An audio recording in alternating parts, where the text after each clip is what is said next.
On the morning of 24 March 2015, Germanwings Flight 9525 was just another routine European flight.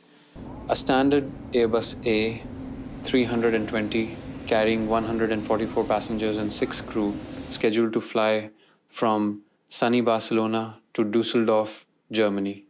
But this flight would never complete its journey. Within 40 minutes of takeoff, the aircraft would plunge into the rugged peaks of the French Alps, killing all 150 people on board. It was a tragedy the world initially called an accident until investigators uncovered the horrifying truth. The crash was the result of a deliberate act by one of the pilots. The flight departed Barcelona about 26 minutes behind schedule. In the flight deck was Captain Patrick Sondenheimer, a seasoned pilot with over 6,000 flight hours. The pilot flying for this leg was 27-year-old First Officer Andreas Lubitz. As the Airbus climbed out over the stunning Mediterranean, everything appeared normal. But a chilling reality was unfolding in the cockpit, an act of unlawful interference that defied every aviation safety protocol. First Officer Andreas Lubitz had a deeply complex history. While training years earlier, he was known to have suffered a severe depressive episode. Lufthansa, Germanwings' parent company, was aware he had received psychotherapy and medication at that time. Crucially, despite this serious history, Lubitz was eventually certified fit to fly and secured his co-pilot slot. In the months leading up to the disaster, Lubitz visited multiple doctors for complaints ranging from vision problems to severe anxiety. Investigators later found he was taking various medications and feared losing his flying license. Most damningly, police recovered torn-up sick notes at his apartment, clear evidence he was medically unfit to fly and had actively concealed his illness from his employer on March 24th. While authorities confirmed Lubitz had been treated by psychiatrists and had expressed suicidal thoughts in the past, prosecutors were careful to issue a warning they would not speculate on a motive. This decision leaves a crucial gap in the story. Investigators would determine what happened but never officially answer why. Back in Barcelona, the pilots ran through their checks. Pre-flight checks complete. Takeoff. At 9 UTC, Flight 9525 powered down the runway and lifted off into clear skies. The autopilot was engaged quickly, and the aircraft began its steady climb toward its cruising altitude of 38,000 feet. The Cockpit Voice Recorder, or CVR, confirmed all was calm. The pilots chatted about the delay, and a flight attendant even briefly entered and exited the cockpit. By 9:15, the cabin door clicked shut. Flight 9525 continued to climb, leveling off over southern France. At 9 hours 30 minutes, Captain Sondenheimer read back the final ATC clearance. Direct IRMAR, Merci, Germanwings 18 Golf. This was the last routine radio communication. Everything appeared normal. At 9:30 and 8 seconds, the first critical event occurs. Captain Sondenheimer tells First Officer Lubitz he is leaving the flight deck, saying simply, "I'm going out, you can handle radio." Lubitz calmly acknowledged the instruction. It was an act of routine, but at 9:30 and 24 seconds, the cockpit door clicked shut behind him, leaving First Officer Lubitz alone at the controls. Immediately after the door closes, the unthinkable happens. At 9 hours 30 minutes and 53 seconds UTC, Lubitz reprograms the autopilot. The selected altitude plummets from 38,000 feet to 100 feet, the minimum setting on this Airbus within a single second. The autopilot mode changes to open descent, and the plane begins a rapid, steady descent into the Alps. The flight controls remain engaged, steering the plane on a controlled crash course. A few minutes later, the Marseille controller queries, Germanwings 9525, what level are you cleared to? There is no answer. Controllers watch in shock as transponder data shows the plane diving. By 9 hours 34 minutes and 31 seconds, air traffic personnel realize the crisis.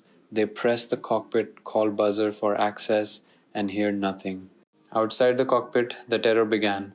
Between 9:35 and 9:39, multiple cabin calls went unanswered. The CVR picks up the sound of a metallic object pounding on the cockpit door and the muffled cries of crew members trying desperately to break in. At 9 hours 37 minutes and 13 seconds, the locked out captain yells in German, "Open the door! Open the damn door!" Meanwhile, the nearby pilots of another aircraft try to hail 9,525 over the emergency frequency silence. The Airbus descended below 10,000 feet at high speed. Around 9:40, the automated altitude warnings began sounding.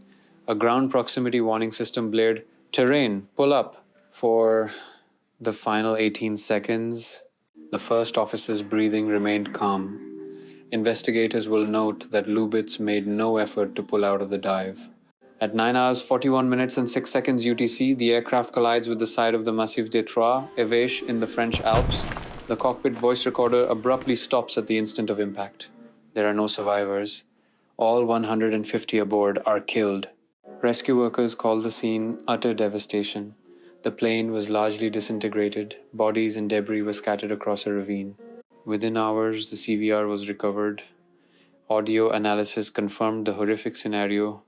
A mechanical failure or terrorist attack were ruled out. Instead, the data confirmed a deliberate, calculated act by the co-pilot. The facts of the crash were clear: an isolated, deliberate act, but the statistics 150 people killed can never convey the scale of the human loss. On board Germanwings Flight 9525 was a vibrant cross-section of humanity traveling home. Among the passengers were 16 high school students and 2 teachers from Haltern, Germany, returning home after a week-long Spanish exchange program. They were teenagers filled with the optimism of youth, their trip abroad a milestone that was tragically cut short.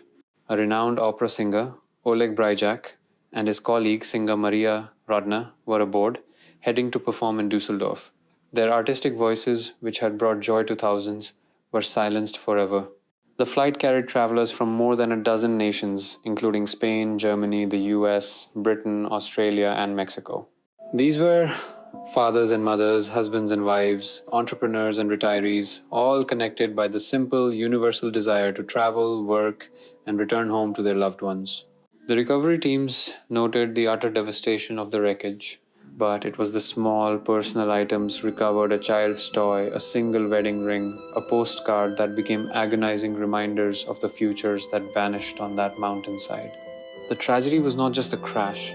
It was the abrupt extinguishing of 150 unique narratives, 150 stories that ended not with a mechanical failure, but with an act of betrayal from within the flight deck itself.